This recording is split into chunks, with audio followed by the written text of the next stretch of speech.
Bab 233. Kencan buta Kenzi. Oke, jangan minum kopi lagi, kamu tidak perlu menghiburku lagi. Kenzi menghabiskan kopinya dan berencana untuk bangun. Karena kamu sangat peduli padaku, kenapa kamu tidak cari tempat makan? Aku di sini untuk traktiran. Berterima kasih atas perhatianmu padaku. Jangan khawatir, jangan buru-buru pergi. Yuna Seira menariknya ke bawah dan berkata, duduklah sebentar, saya juga mengundang seorang wanita cantik, Anda bisa mengenalnya. Kenzi menatapnya dan merasa sedikit bingung. Dia meminta seorang wanita cantik untuk datang dan mengenalnya. Apa yang Yuna Seira coba lakukan? Yuna Seira tersenyum manis dan berkata, kawan Kenzi, hari ini, kamu harus ingat betapa baiknya aku padamu. Aku secara khusus membangun jembatan untuk Anda dan memperkenalkan keindahan berkualitas tinggi yang akan membantu Anda menghilangkan suasana hati yang membosankan. Kenzi tiba-tiba berkata, Yuna Seira, apa yang ingin Anda lakukan? Mungkinkah bahwa kamu ingin memperkenalkan saya kepada seseorang? Yuna Seira mengangguk dengan bangga. Itu benar, itu pengenalan pria dan wanita, yaitu kencan buta. Yuna Seira, si polwan, sangat antusias. Melihat Kenzi mengalami kegagalan pernikahan, dia berinisiatif untuk mengatur kencan buta untuknya karena kesetiaan teman. Wanita yang akan diperkenalkan ke Kenzi adalah wanita pekerja kantoran yang ditemui Yuna Seira saat sedang berolahraga. Sebenarnya, Yuna Seira sendiri merasa senang dengan Kenzi. Tetapi yang membosankan adalah bahwa Kenzi adalah orang bekas alias duda, jika tidak, Nona Yuna yang bermartabat tidak akan memperkenalkan Kenzi kepada saudara perempuan lainnya. Setelah mendengarkan kata-kata Yuna Seira, Kenzi benar-benar tidak tahu harus tertawa atau menangis. Faktanya, Kenzi juga tahu bahwa Yuna Seira melakukan ini karena mengkhawatirkan dirinya sendiri, tetapi inti masalahnya adalah dia tidak pernah bertanya kepada dirinya, apakah dia bersedia melakukan kencan buta dengan wanita cantik lainnya atau tidak? Kenzi berkata dengan ekspresi tak bernyawa, Nona Nana, mengapa Anda melakukan ini? Jika Anda pikir saya menyedihkan dan membutuhkan pasangan, Anda dapat memperkenalkan diri Anda kepada saya, mengapa repot-repot mencari orang lain? Selain itu, kita berdua berpura-pura menjadi tunangan di depan ibumu, bukankah kita memiliki fondasi emosional yang lebih daripada yang lain? Pernyataan Kenzi sebenarnya setengah bercanda atau sebagian besar bercanda. Di dalam hatinya, Aurora Bliss memiliki bobot paling banyak, lagi pula setelah hidup bersama selama 3 tahun, tidak mungkin baginya untuk tidak memiliki perasaan terhadap istrinya yang menawan. Yuna Seira menjadi serius setelah mendengar ini dan mengangkat alisnya. Kenzi, aku memperingatkanmu, jangan memikirkan aku tidak akan pernah menjadi pacarmu dalam hidupku. Seorang pria bekas. Jika saya adalah pacar Anda, saya akan sangat tak nyaman, karena saya memiliki kebersihan mental dan tidak mungkin menemukan pria bekas. Kenzi hampir tertawa dengan marah dan berkata, dari maksudmu, bukankah menurutmu itu membuang-buang waktu untuk pria bekas sepertiku berkencan buta? Yuna Seira berpikir sejenak sebelum berkata, sepertinya tidak. Saudariku baru saja berkata, faktanya, pria yang sudah menikah lebih maskulin, dan dia sama sekali tidak keberatan menemukan pria bekas sepertimu. Dan berbicara tentang seseorang, tentu saja orang yang saya cari harus sama dengan saya. Dia adalah pria yang baik tanpa cacat apapun. Kenzi terdiam setelah mendengar ini, tetapi dia tidak memiliki mood yang lain. Tanpa diduga, Yuna Seira memiliki pandangan hidup yang begitu murni. Pada saat ini, seorang gadis cantik kantoran berjalan ke kafe, dan ketika Yuna Seira melihatnya, dia dengan cepat melambaikan tangannya dan menyapanya. Soraya Gomez, kami di sini. Soraya Gomez adalah gadis pekerja kerah putih yang ingin diperkenalkan Yuna Seira kepada Kenzi. Dia terlihat agak cantik, mengenakan setelan tempat kerja desainer dan membawa tas LV mewah, terlihat sangat asing. Halo, Kenzi, saya mendengar Yuna Seira mengatakan sesuatu tentang Anda. Soraya Gomez duduk tepat di seberang Kenzi, menatap Kenzi dengan sepasang mata yang agak kritis. Tidak ada jam tangan, pakaian yang dia kenakan semuanya merek kecil, dan bahkan ponsel di atas meja kopi adalah ponsel lama yang telah usang selama beberapa tahun. Soraya Gomez sekilas tahu bahwa pria bernama Kenzi ini tidak buruk dalam penampilannya. Selain dari itu, tidak pantas sama sekali. Jelas, orang ini adalah pria tanpa uang. Karena sopan santun, Soraya Gomez masih menyapa dan berjabat tangan dengan Kenzi. Tetapi dia sudah memutuskan dalam hatinya bahwa dia hanya akan duduk selama beberapa menit dan pergi, tidak perlu membuang waktu untuk seorang pria tanpa masa depan. Yuna Seira tidak tahu apa yang dipikirkan Soraya Gomez, dia berkata sambil tersenyum, "Soraya, ini Kenzi yang ingin kuperkenalkan padamu." Soraya Gomez anggun dan menawan. Dia tersenyum, lalu menatap Kenzi dan berkata, "Tuan Kenzi, dari mana Anda berasal?" Beberapa orang begitu langsung. Ketika mereka bertemu pada Kencan Buta, mereka bertanya dari mana Anda berasal. Kenzi pertama terkejut sejenak, lalu dengan sopan berkata, "Saya awalnya menjalankan penjualan di sebuah perusahaan, tetapi saya sudah berhenti melakukannya dalam 2 hari terakhir." Dengan kata lain, Tuan Kenzir menganggur. Ketika Soraya Gomez mengatakan ini, matanya tidak menatapnya, dia memiringkan jari anggreknya, memegang cangkir kopi, dan meniup teh dengan anggun, seolah-olah dia bertanya dengan santai. Mendengar dia mengajukan pertanyaan yang begitu tajam, tidak hanya Kenzi, tetapi juga Yuna Seira merasa malu. Yuna Seira bahkan sedikit aneh. Ketika dia berurusan dengan Soraya Gomez di gym sebelumnya, dia pikir dia adalah orang yang sangat sopan bicara. Mengapa saat memiliki Kencan Buta dengan Kenzi, sepertinya Soraya Gomez telah berubah? Dia tampaknya menjadi pemimpin wanita berpangkat tinggi yang datang ke sini untuk melakukan inspeksi mendadak. Soraya Gomez tersenyum dan berkata, "Tuan Kenzi, maafkan saya karena telah mengambil waktu bebas Anda, karena waktu saya terbatas, jadi saya akan mengatakan banyak hal secara langsung.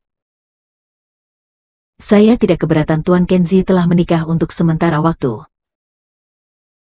Tapi selain dari itu, Anda harus memiliki mobil dan rumah, dan menjadi seorang pria dengan kondisi keuangan yang baik.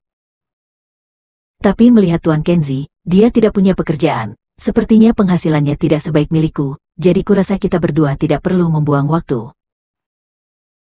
Yuna Seira merasa tidak nyaman melihat Soraya Gomez sangat tidak menghormati Kenzi. "Soraya Gomez, bagaimana kamu bisa berbicara seperti ini? Dia adalah temanku." Soraya Gomez mengangkat bahu dan berkata, "Justru karena dia adalah temanmu, aku berbicara terus terang, jangan sampai dia berpikir liar tentangku dan membuat kesalahpahaman besar, yang akan membuat kita semakin sulit untuk berbicara. Demi teman, tolong hormati aku di masa depan, dan jangan beri aku pria dengan kondisi buruk seperti itu." Yuna Seira berkata dengan marah, "Bagaimana kamu tahu itu kondisinya tidak baik?" "Saya dapat memberitahu Anda secara bertanggung jawab, kondisi Kenzi sangat baik." Soraya Gomez tersenyum sembrono setelah mendengar ini, "Benarkah? Apakah kondisinya baik? Mengapa saya tidak bisa melihatnya sama sekali?" "Bagus, kalau begitu aku akan mengajukan beberapa pertanyaan lagi. Dia, apakah kamu punya mobil? Jika ada mobil, mobil jenis apa itu?" Setelah mendengar ini, Yuna Seira tidak tahu bagaimana caranya menjawab, karena Kenzi tidak pernah menyetir dan tidak punya mobil sama sekali. Soraya Gomez tersenyum bahagia, dia bahkan tidak memiliki mobil yang layak, jelas kondisi dia tidak bagus.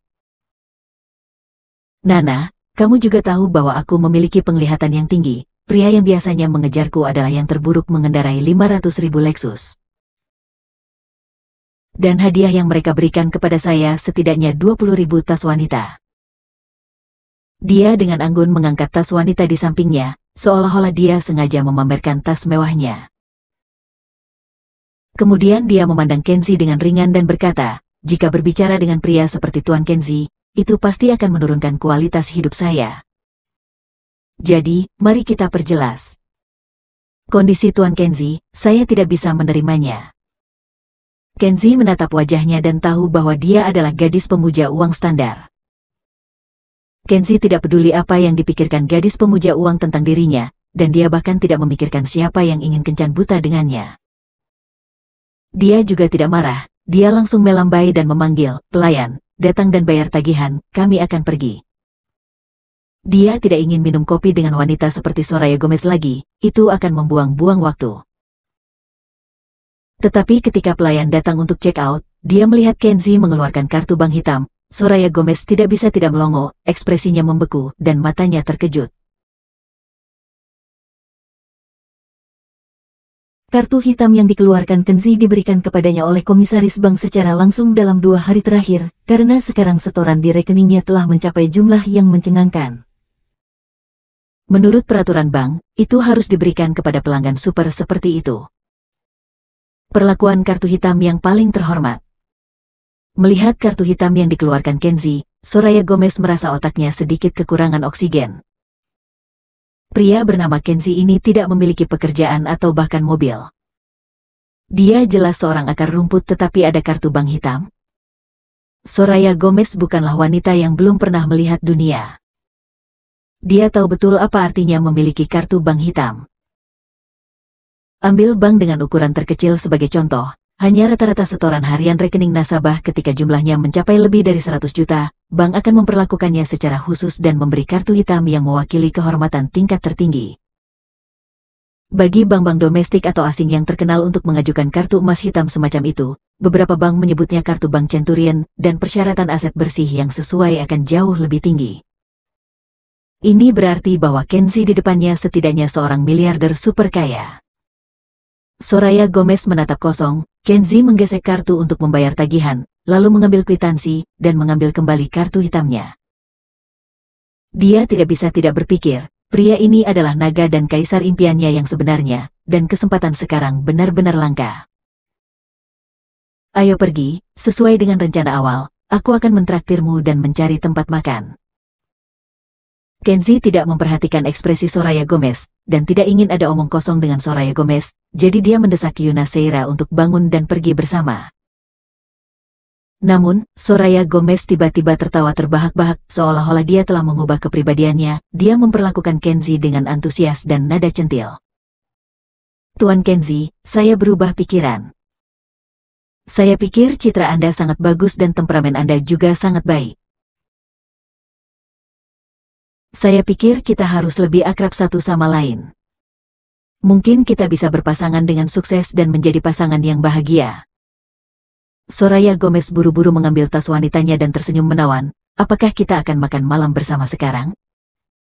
Saya tahu ada restoran pribadi, lingkungannya bagus dan rasanya sangat tidak biasa. Kenzie berkata dengan tenang. Jangan sentimental, saya hanya ingin mengundang Yuna Seira untuk makan malam, dan saya tidak berencana untuk mengundang Anda sama sekali. Setelah meninggalkan kalimat ini, Kenzie menarik Yuna Seira, mengabaikannya, dan pergi bersama. Soraya Gomez membeku di tempat, ekspresinya menjadi sangat memalukan, seolah-olah dia telah ditampar, wajahnya yang cantik memerah. Beberapa pelanggan di meja yang berdekatan dan pelayan di sebelah mereka semua tertawa diam-diam dan melemparkan pandangan sarkastik dan mengejek padanya.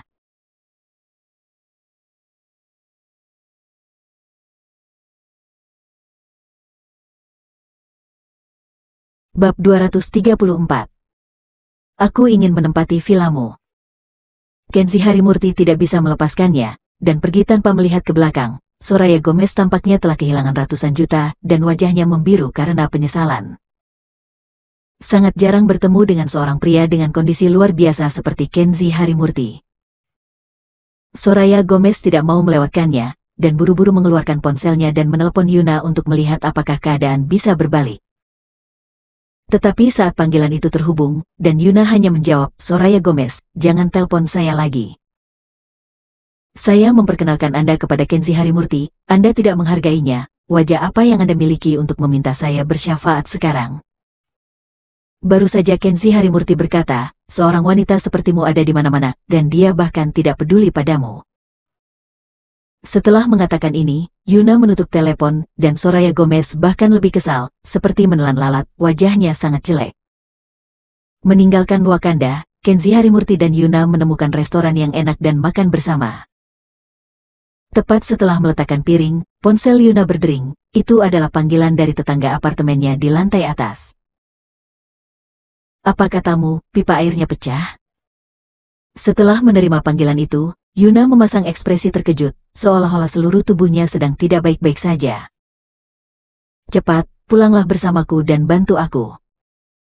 Yuna meninggalkan kalimat tanpa awal atau akhir, seolah-olah pantatnya terbakar, menarik Kenzi Harimurti dan bergegas keluar.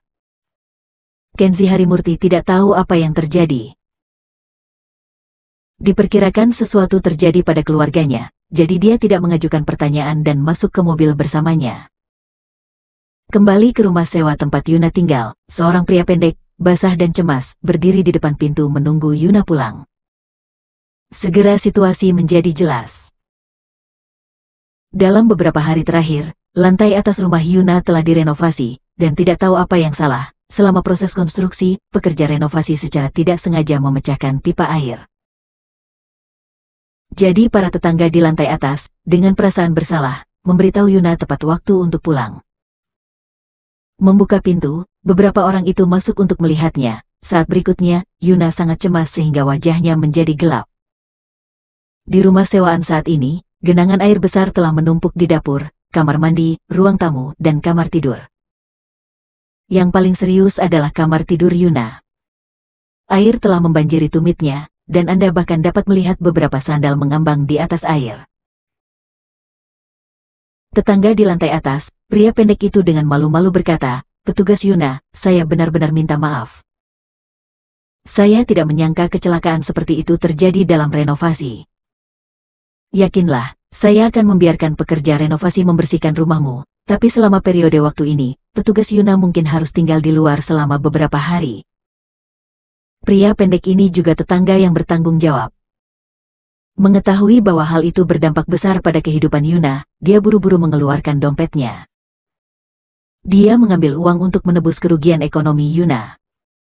"Lupakan saja, kita semua tetangga, jadi tidak perlu membicarakan ini." Yuna kehilangan kesabaran, menolak kebaikannya, dan kemudian mengambil barang-barang di kamar dengan murung. Kenzi Harimurti juga tidak tinggal diam, dan bersama dengan pria pendek itu, mengeluarkan semua pakaian dan perlengkapan yang rentan lembab untuk Yuna dan menaruhnya di mobil Yuna. Setelah menyelesaikan semua ini, Yuna duduk di mobil dengan sedih dan berkata, "Sudah selesai sekarang, tidak ada tempat untuk tidur. Saya hanya bisa pergi ke ruang cadangan kantor polisi dan mengambil tempat tidur petugas polisi lainnya." Kenzi menatapnya dan tidak bisa menahan diri untuk tidak berkata, "Itu tidak bagus. Selama kamu menyukainya, kamu bisa tinggal di rumahku, aku bisa menerimamu." Yuna bertanya dengan aneh, Kamu sudah diusir dari rumah oleh keluarga Bliss. Sekarang, rumah macam apa yang kamu miliki? Ngomong-ngomong, di mana kamu tinggal sekarang? Apakah kamu menyewa rumah di jalan?" Kenzi Harimurti terlalu malas untuk mengatakannya, dan mengangkat jarinya ke jalan yang benar. "Berkendaralah, ketika Anda sampai di sana Anda akan tahu." Yuna bertanya-tanya sejenak, dan tanpa bertanya lebih lanjut, dia menginjak pedal gas dan mengendarai mobil ke jalan yang ditunjukkan. Sepanjang jalan, Yuna selalu berpikir, Kenzi Harimurti adalah bujangan yang lalai, dan diperkirakan rumah kontrakan itu pasti dalam kondisi buruk. Mungkin itu adalah jenis rumah kecil, kotor dan bobrok. Dia merasa sedikit sedih. Nona tertua dari keluarga Seira yang bermartabat sekarang menumpang di rumah orang lain, dan dia tinggal dengan seorang pria duda seperti Kenzi Harimurti di sebuah rumah kecil yang tidak tahu betapa buruknya itu. Memikirkan tentang itu, dadanya sakit. Tapi tidak mungkin menolak, bahkan jika itu bobrok, itu lebih baik daripada tinggal di kamar cadangan kantor polisi. Tidak butuh waktu lama bagi Yuna untuk mengetahui bahwa mobil telah tiba di Green Mountain Villa, kawasan perumahan paling mewah di Wakanda, dan secara bertahap mulai terkejut. Dia melirik Kenzi Harimurti dan bertanya, "Kenzi Harimurti, apakah kamu tinggal di sini?" Kenzi Harimurti mengangguk tanpa berbicara. Yuna berkata lagi, "Apakah kamu membeli rumah di Green Mountain Villa?" Kenzi Harimurti masih tidak berbicara dan mengangguk. Yuna cukup tahu, perumahan komersial di Green Mountain Villa cukup langka. Bahkan meski Anda punya uang, Anda mungkin tidak dapat membelinya. Beberapa rekannya di kantor polisi, untuk mengantri untuk mendapatkan perumahan, sering mematahkan kepala mereka untuk mencari koneksi dan akhirnya mendapatkan satu set rumah yang tidak terlalu bagus. Tetapi bagaimana orang ini Kenzi Harimurti membeli rumah di tempat seperti itu? Yuna tidak bisa tidak bertanya, "Berapa besar rumahmu? Apakah kamu memiliki 2 kamar tidur dan 2 aula?" Sebagian besar rekannya di kantor polisi memiliki 2 kamar tidur dan 2 aula seluas 70 meter persegi. Lebih buruk lagi, itu jika tidak punya koneksi, maka pada akhirnya, hanya 1 apartemen seluas 25 meter persegi yang direbut, dan ini adalah rumah baru yang akan digunakan oleh rekan wanita itu untuk menikah. Kenzie Harimurti masih tidak banyak menjelaskan, menunjuk ke pintu masuk area villa dan berkata, "Berkendaralah, itu di sisi jalan, dan rumah ke-8 adalah rumahku." "Apa, kamu tinggal di area villa?" Yuna hampir melompat dari mobil karena terkejut. Dia tidak pernah membayangkan bahwa pria ini memiliki sisi arogan seperti itu. Seorang pria bekas yang diusir dari rumah oleh istrinya sebenarnya tinggal sendirian di sebuah villa besar. Yuna buru-buru memarkir mobil dan mengikuti Kenzie Harimurti ke villa nomor 8. Begitu Yuna memasuki pintu, matanya yang indah melebar, dan dia berkata dengan kagum, "Wow. Rumah besar, retro Amerika gaya, karpet merah, patung kuda perunggu, lampu kristal besar, perabotan kayu yang elegan dan kelas 1. Mata Yuna terbuka lebar, dan dia hampir tidak bisa berjalan. Faktanya, Yuna adalah wanita tertua dari keluarga kaya dan telah melihat banyak rumah besar, tetapi villa Kenzie Harimurti berada di luar imajinasinya dan memberinya kejutan yang sangat kuat. Karena rumah besar Kenzie Harimurti ini sangat mewah.